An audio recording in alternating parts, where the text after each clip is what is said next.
नमस्कार। आकाशवाणी से प्रस्तुत है समाचार संध्या।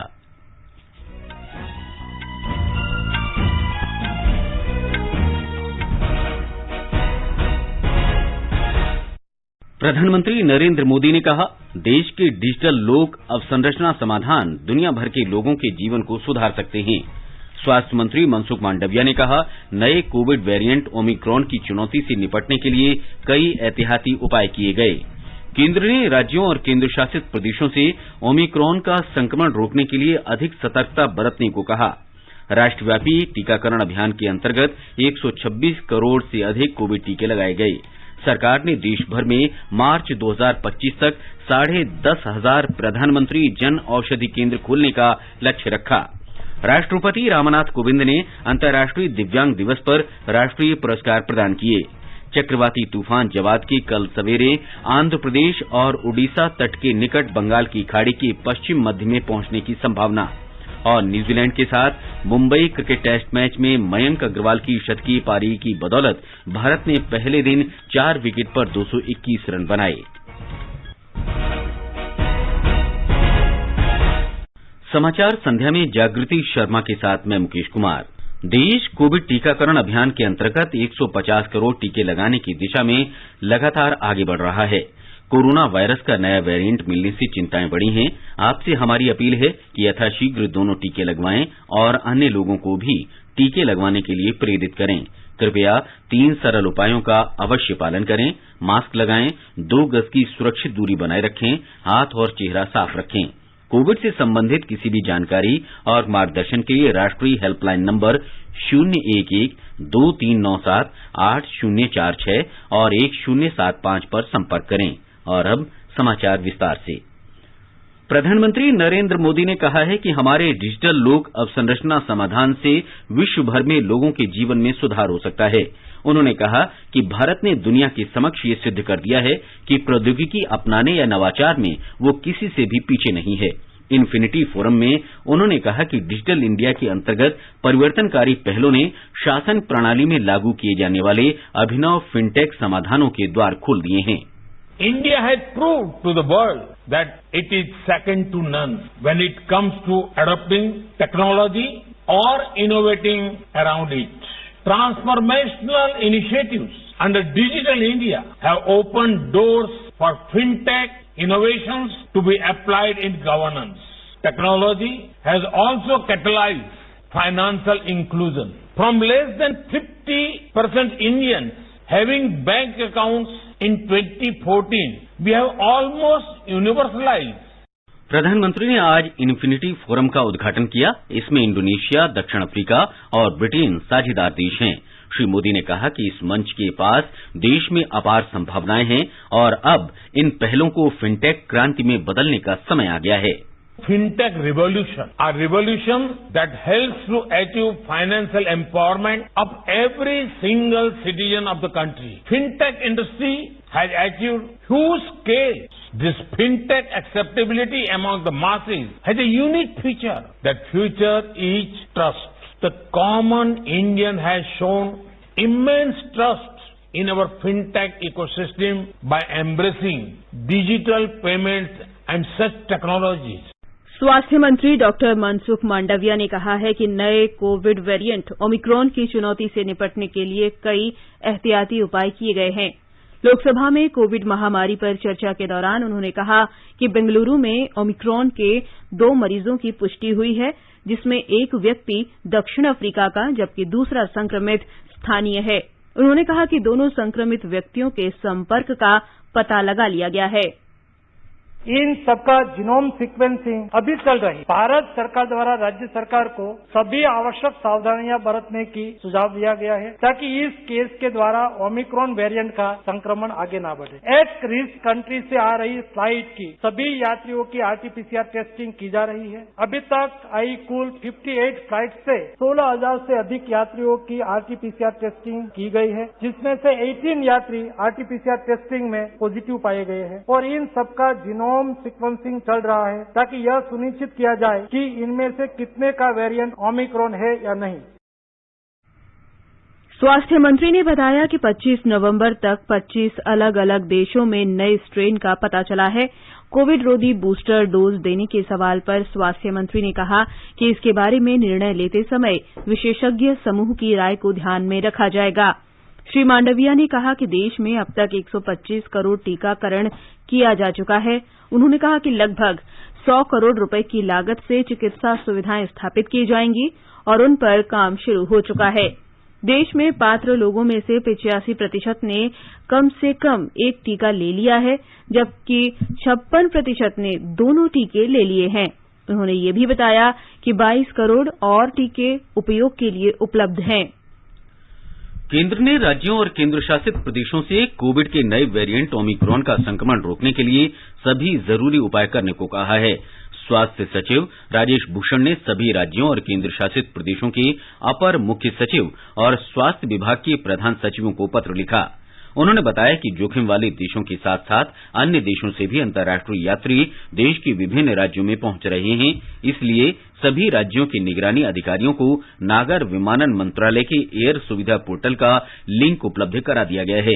श्री भूषण ने राज्यों से विभिन्न अंतर्राष्ट्रीय हवाई अड्डों से आने वाले यात्रियों का विवरण पहले से ही पोर्टल पर अपलोड करने का निर्देश दिया। स्वास्थ्य मंत्रालय ने नए वेरिएंट पर अक्सर पूछे जाने वाले प्रश्नों की सूची जारी की है। विश्व स्वास्थ्य संगठन ने ओमिक्रॉन को चिंता का विषय बताया है। मंत्रालय ने कहा कि ऐसा कोई सबूत नहीं है कि मौजूदा टीके ओमिक्रॉन पर कारगर नहीं हैं। हालांकि कोरोना के बदलते कुछ वेरिएंट मौजूदा टीकों के प्रभाव को कम कर सकते हैं। मंत्रालय ने आशा व्यक्त की कि कोविड रोधी टीके गंभीर बीमारी से सुरक्षा प्रदान करने में कारगर हैं। मंत्रालय ने पात्र लोगों से टीकाकरण कराने का आग्रह किया। राष्ट्रव्यापी कोविड टीकाकरण अभियान के तहत देश ने 126 करोड़ कोविड टीके लगाने का आंकड़ा पार कर लिया है। केंद्रीय स्वास्थ्य मंत्रालय ने इसे कोविड के खिलाफ बड़ी उपलब्धि बताया है। कल 73,67,000 से अधिक टीके लगाए गए। इसी दौरान 9,216 नए मरीजों की पुष्टि हुई, जबकि 8,612 रोगी स्वस्थ हुए हैं। स्वस्थ होने की दर 98.35% हो गई है। आकाशवाणी समाचार के फोन इन कार्यक्रम कोरोना जागरूकता श्रृंखला में आज अखिल भारतीय आयुर्विज्ञान संस्थान दिल्ली के डॉक्टर MC मिश्रा शामिल होंगे। श्रोता रात 9:30 बजे से टोल फ्री नंबर 1800-115767 और टेलीफोन नंबर 011-2331-4444 पर विशेषज्ञ से प्रश्न पूछ सकते हैं। आप अपने प्रश्नों को #AskAIR द्वारा हमारे Twitter handle @AIR News Alert पर भी पोस्ट कर सकते हैं। इस लाइव कार्यक्रम को FM गोल्ड चैनल और अतिरिक्त फ्रीक्वेंसी पर रात 9:30 बजे से सुना जा सकता है। सरकार ने देश भर में मार्च 2025 तक लगभग 10,500 प्रधानमंत्री जन औषधि केंद्र खोलने का लक्ष्य रखा है। लोकसभा में एक लिखित उत्तर में रसायन और उर्वरक मंत्री मनसुख मांडविया ने बताया कि पिछले महीने की 28 तारीख तक देश में लगभग 8,533 ऐसे केंद्र खोले जा चुके हैं। उन्होंने कहा कि प्रधानमंत्री भारतीय जन औषधि परियोजना के उत्पादों में 1,451 दवाइयां और शल्य चिकित्सा तथा अन्य सुविधा से संबंधित 240 वस्तुएं शामिल हैं। सरकार ने कहा है कि महिला आरक्षण विधेयक संसद में पेश करने से पहले सभी राजनीतिक दलों के बीच सहमति बनाने की जरूरत है, क्योंकि ये संविधान में संशोधन का मामला है। लोकसभा में आज एक लिखित उत्तर में कानून और न्याय मंत्री किरेन रिजिजू ने कहा कि लैंगिक न्याय सरकार की प्रतिबद्धता है। उन्होंने कहा कि इससे पहले इस बारे में संसद में 3 बार विधेयक पेश किए गए, जो किसी न किसी कारण से पारित नहीं हो सके। देश में वित्त वर्ष 2020-21 के दौरान डिजिटल भुगतान के माध्यम से 5,554 करोड़ लेन देन हुए।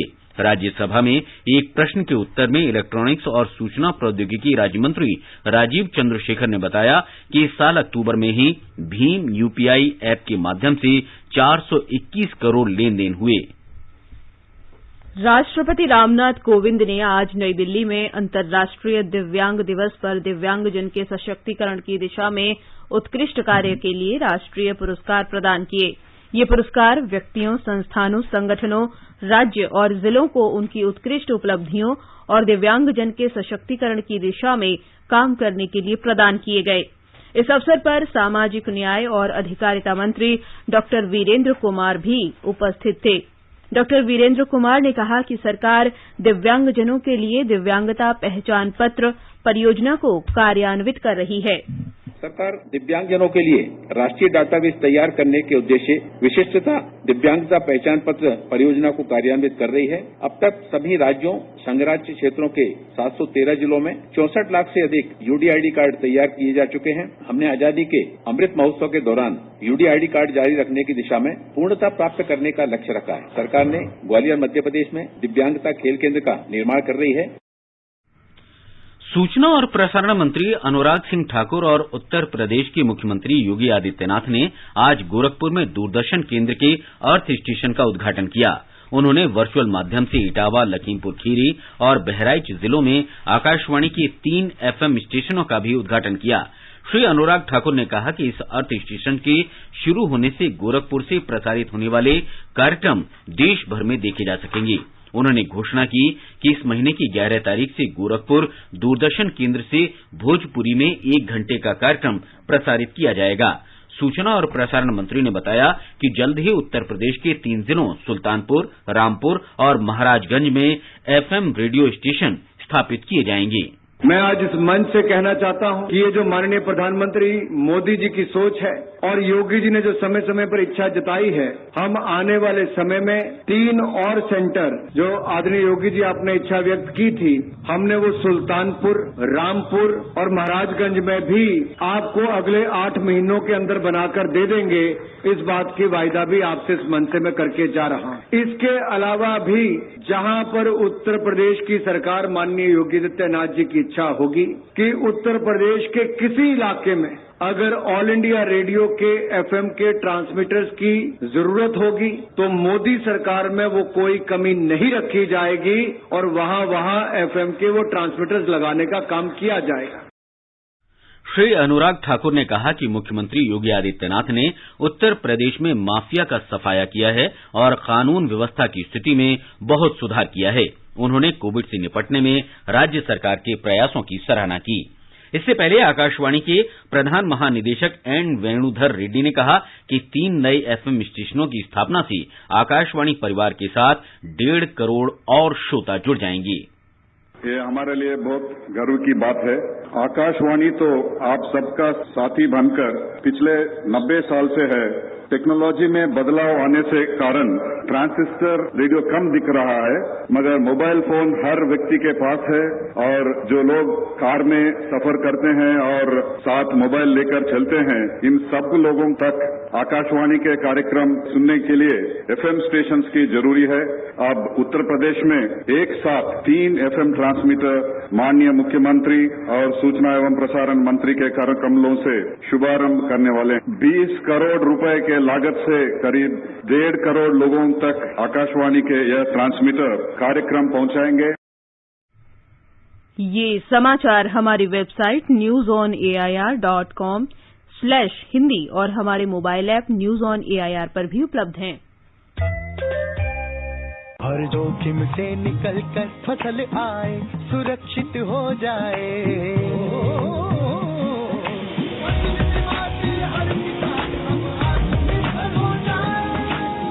संकट के समय प्रधानमंत्री फसल बीमा योजना किसानों के लिए वरदान है।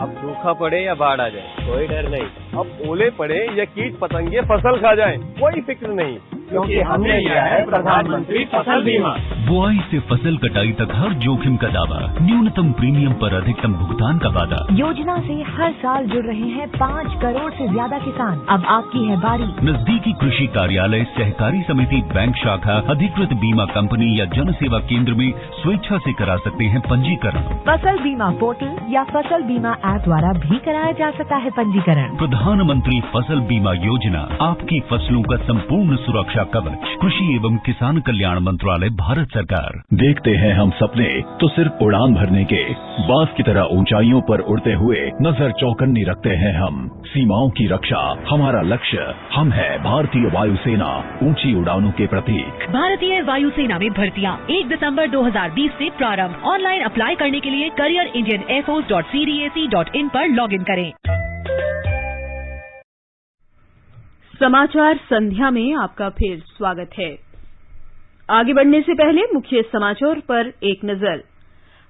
प्रधानमंत्री नरेंद्र मोदी ने कहा, देश के डिजिटल लोक अवसंरचना समाधान दुनिया भर के लोगों के जीवन को सुधार सकते हैं।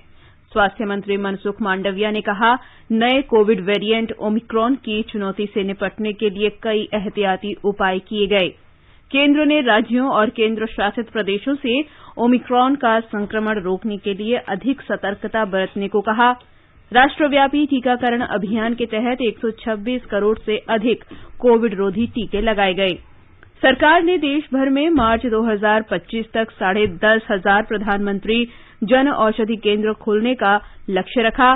राष्ट्रपति रामनाथ कोविंद ने अंतर्राष्ट्रीय दिव्यांग दिवस पर राष्ट्रीय पुरस्कार प्रदान किए।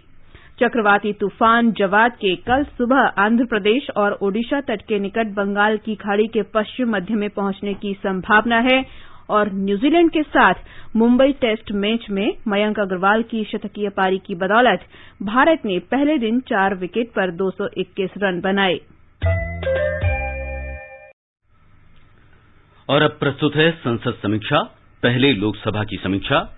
लेखक हैं पत्रकार कविता पंत। स्वास्थ्य मंत्री मनसुख मांडविया ने आज लोकसभा में कहा कि सरकार ने अगले 50 वर्षों को ध्यान में रखते हुए किसी भी तरह की महामारी से निपटने के लिए हर तरह की योजना बनाई है। इसमें हर जिले में एक क्रिटिकल केयर यूनिट का निर्माण शामिल है, जिसमें 50 बेड सहित आधुनिक सुविधा सुनिश्चित की गई है। इसके लिए PM Ayushman Bharat health infrastructure योजना के तहत हर जिले में 100 करोड़ रुपए खर्च किए जाएंगे। इस पर काम करना शुरू किया जा चुका है। इस योजना के अंतर्गत हर ब्लॉक में प्रयोगशालाएं बनेंगी, जिनमें हर तरह की जांच की जाएगी। जिले में बड़ी लैब बनाई जाएगी। जिला अस्पताल में क्रिटिकल केयर यूनिट बनाई जाएगी, जबकि क्षेत्रीय स्तर पर एक रिसर्च सेंटर बनाया जाएगा और केंद्रीय स्तर तक एक एकीकृत ढांचा तैयार किया जाएगा। श्री मांडविया कोविड महामारी और उससे जुड़े विभिन्न पहलुओं के बारे में सदन में कल लगभग 12 घंटे तक चली चर्चा का जवाब दे रहे थे। स्वास्थ्य मंत्री ने बताया कि भारत में 10 लाख कोरोना की आबादी पर कोरोना मरीजों का अनुपात दुनिया में सबसे कम रहा। इसके अलावा उन्होंने स्वास्थ्य क्षेत्र में मजबूत किए गए बुनियादी ढांचे से भी सदन को अवगत कराया। उन्होंने सदन को कोरोना महामारी के दौरान सरकार द्वारा उठाए गए प्रमुख कदमों की जानकारी दी। विपक्ष लंबे समय से आरोप लगाता आ रहा है कि कोरोना महामारी के दौरान सरकार ने लापरवाही दिखाई। स्वास्थ्य मंत्री ने बताया कि भारत में प्रति 10 लाख लोगों की संख्या पर 25,000 मरीज सामने आए हैं और 340 लोगों ने इस खतरनाक वायरस के चलते अपनी जान गंवाई, जो दुनिया में सबसे कम है। श्री मांडविया ने कहा कि प्रधानमंत्री नरेंद्र मोदी की सरकार के अंतर्गत स्वास्थ्य बुनियादी ढांचे को मजबूत करने के लिए काम चल रहा है। श्री मांडविया ने कहा कि पिछले 2 वर्षों में प्रधानमंत्री श्री नरेंद्र मोदी के नेतृत्व में किए गए निर्णयों से पता चलता है कि सरकार इच्छा शक्ति के साथ कार्य कर रही है। स्वास्थ्य मंत्री ने कहा कि एक समय ऐसा भी था जब कोई वैक्सीन पर रिसर्च करता था तो उसे मंजूरी मिलने में 3 साल लग जाते थे, इसलिए कोई भी रिसर्च नहीं करता था। हमने उन नियमों को खत्म कर दिया और 1 साल के भीतर रिसर्च के बाद देश को वैक्सीन मिल गई। इस तरह की सुविधा प्रधानमंत्री मोदी ने दी है। उन्होंने विपक्ष को आश्वासन दिया कि बूस्टर डोज और बच्चों के टीके के बारे में फैसला वैज्ञानिकों की सलाह के बाद किया जाएगा। उन्होंने विपक्षी दलों से कहा कि वे वैज्ञानिकों पर भरोसा रखें। स्वास्थ्य मंत्री ने विपक्षी दलों से कोविड महामारी की दूसरी लहर के दौरान ऑक्सीजन की कमी को लेकर राजनीति न करने को कहा और इसके उत्पादन के लिए केंद्र की ओर से किए गए प्रयासों को गिनाया। प्रश्नकाल के दौरान कांग्रेस सांसद सुरेश धनोरकर ने जब इस विषय को सदन में उठाया तो जवाब में मांडविया ने कहा कि दुख की बात है कि ऐसे हालत में भी कई लोग राजनीति करना नहीं छोड़ रहे। उन्होंने अपील की कि सरकार के ईमानदार प्रयासों को देखा जाए, ये राजनीति का विषय नहीं है। श्री मांडविया ने उस अवधि के दौरान ऑक्सीजन की कमी के कारण होने वाली मौतों के दावों को लेकर विपक्ष पर निशाना साधते हुए कहा कि केंद्र ने इस मामले पर राज्यों के आंकड़े मांगे थे, लेकिन 19 राज्यों में से केवल पंजाब सरकार ने ऑक्सीजन की कमी से 4 संदिग्ध लोगों की मौत की जानकारी दी। उन्होंने बताया कि प्रधानमंत्री नरेंद्र मोदी ने मुख्यमंत्रियों की बैठक में कहा था कि ऑक्सीजन की कमी से होने वाली मौतों की संख्या को छिपाने की जरूरत नहीं है, इनकी संख्या बताई जानी चाहिए। सरकार ने आज वर्ष 2021-22 के लिए पूरक अनुदान मांगों का दूसरा बैच रखा। सरकार ने चालू वित्त वर्ष में 3.37 लाख करोड़ रुपए से अधिक के कुल अतिरिक्त खर्च के लिए संसद की मंजूरी मांगी। सदन में आज दिल्ली विशेष पुलिस स्थापना संशोधन विधेयक और सीबीसी संशोधन विधेयक पेश किया गया। सदन में कांग्रेस के नेता अधीर रंजन चौधरी और पश्चिम बंगाल के तृणमूल सांसद सौगत रॉय ने विधेयक पेश करने का विरोध करते हुए आरोप लगाया कि सरकार केंद्रीय जांच एजेंसियों का दुरुपयोग कर रही है। अब सुनिए राज्यसभा में हुई कार्यवाही की समीक्षा। लेखक हैं पीटीआई भाषा के अविनाश।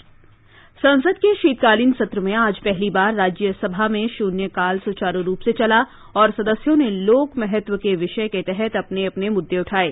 सुबह उच्च सदन की बैठक शुरू होने पर सभापति एम वेंकैया नायडू ने कहा कि कांग्रेस के जयराम रमेश और राष्ट्रीय जनता दल के मनोज कुमार झा ने नियत कामकाज निलंबित कर नगर पालिका चुनावों पर चर्चा करने के लिए नियम 267 के तहत नोटिस दिए थे। उन्होंने बताया कि माकपा सदस्य वी शिवादासन, कांग्रेस के दीपेंद्र सिंह हुड्डा ने भी नियम 267 के तहत नोटिस दिए थे। श्री नायडू ने कहा कि ये नोटिस उन्होंने अस्वीकार कर दिए हैं। इन मुद्दों को सदन में उठाने के लिए अन्य व्यवस्था भी है। शून्यकाल में समाजवादी पार्टी के विशंभर प्रसाद निषाद ने इलाहाबाद केंद्रीय विश्वविद्यालय में छात्र संघ चुनाव बहाल किए जाने की मांग की। आम आदमी पार्टी के संजय सिंह ने 2017 से लेकर अभी तक पेपर लीक होने की वजह से उत्तर प्रदेश में प्रतियोगी परीक्षाएं स्थगित किए जाने का मुद्दा उठाते हुए इनकी जांच उच्च न्यायालय द्वारा गठित विशेष जांच दल से कराने की मांग की।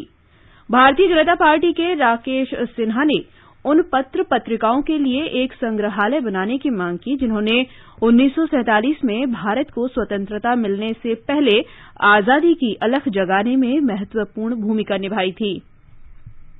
भाजपा के सैयद जफर इस्लाम ने आयुष्मान भारत प्रधानमंत्री जन आरोग्य योजना को सरकार द्वारा वित्त पोषित दुनिया की सबसे बड़ी स्वास्थ्य योजना बताते हुए मांग की कि इसमें उन लोगों को भी शामिल किया जाना चाहिए जो 2011 के बाद गरीबी की रेखा से नीचे आए हैं। भाजपा के ही सुशील कुमार मोदी ने युवाओं में ऑनलाइन गेम के बढ़ते प्रचलन, विशेषकर लॉकडाउन लगने के बाद से इसमें बच्चों द्वारा अधिक समय लगाए जाने पर चिंता जताते हुए केंद्र सरकार से इस पर नियंत्रण के लिए कानून बनाने की मांग की।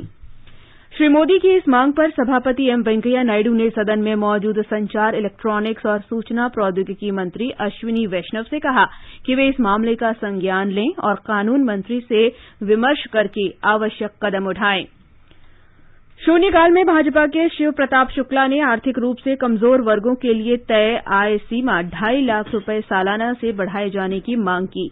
इसी पार्टी के अजय प्रताप सिंह ने खनन के बाद निकाली गई रेत के बाजार में दाम अधिक होने का मुद्दा उठाया। मनोनीत सदस्य सोनल मानसिंह ने कोविड काल में कई कला संस्थानों में शीर्ष पदों पर भर्ती न होने का मुद्दा उठाया।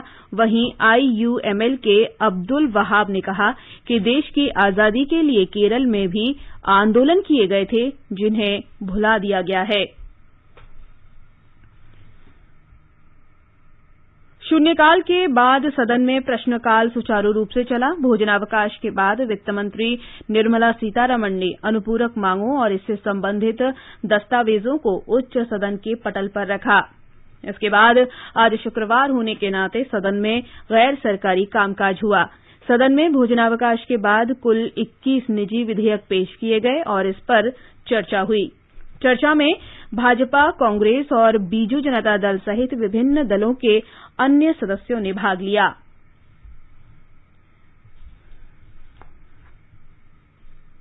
आजादी का अमृत महोत्सव के लिए सभी उपभोक्ताओं को शुभकामनाएं। हॉलमार्क सोने की शुद्धता सुनिश्चित करता है। हमेशा हॉलमार्क वाले सोने के आभूषण खरीदें। उपभोक्ता संबंधित किसी भी शिकायत के लिए कृपया राष्ट्रीय उपभोक्ता हेल्पलाइन के टोल फ्री नंबर 14404 पर संपर्क करें। उपभोक्ता मामले विभाग, भारत सरकार द्वारा जनहित में जारी। जागो ग्राहक जागो। ओडिशा और आंध्र प्रदेश की सरकारें आने वाले चक्रवाती तूफान के प्रभाव से निपटने के लिए पूरी तरह तैयार हैं।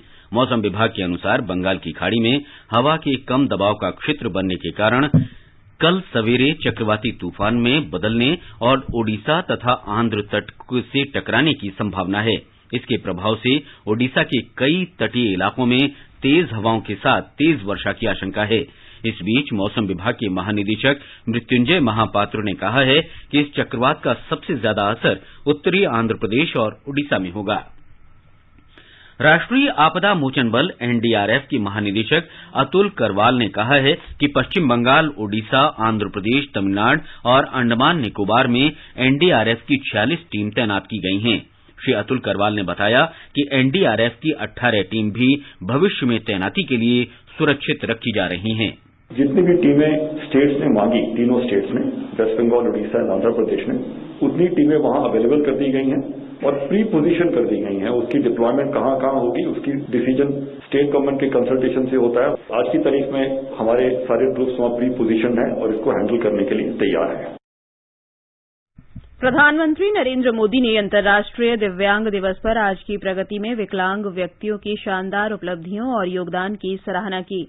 श्री मोदी ने कहा कि उनकी जीवन यात्रा, उनका साहस और दृढ़ संकल्प काफी प्रेरक है। उन्होंने कहा कि भारत सरकार दिव्यांगजनों को सशक्त बनाने वाले बुनियादी ढांचे को और मजबूत करने के लिए सक्रिय रूप से काम कर रही है।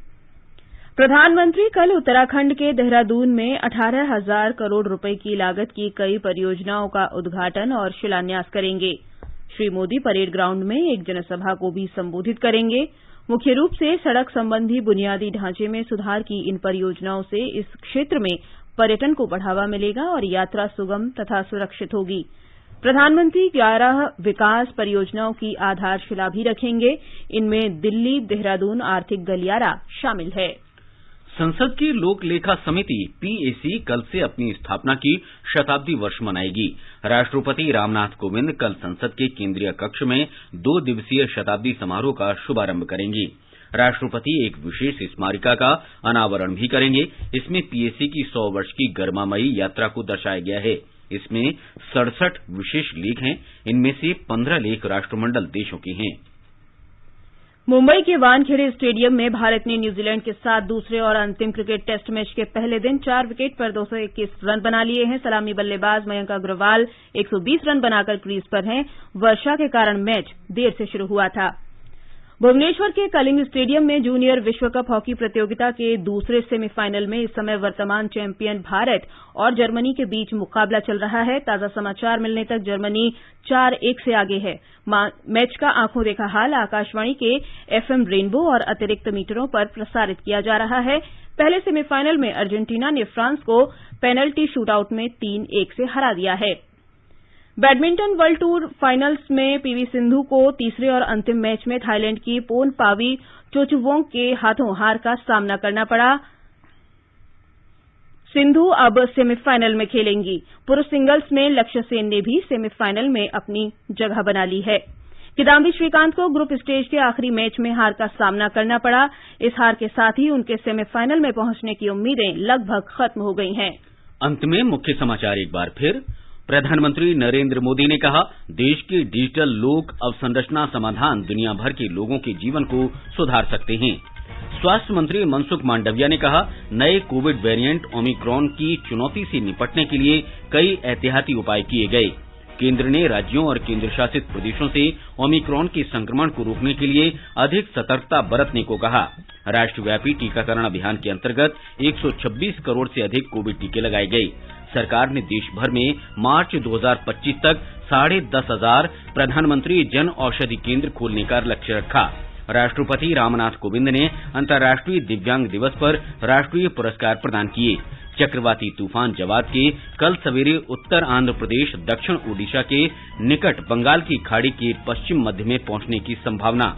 और न्यूजीलैंड के साथ मुंबई क्रिकेट टेस्ट मैच में मयंक अग्रवाल की शतकीय पारी की बदौलत भारत ने पहले दिन 4 विकेट पर 221 रन बनाए। इसके साथ ही समाचार संध्या का ये अंक समाप्त हुआ। नमस्कार।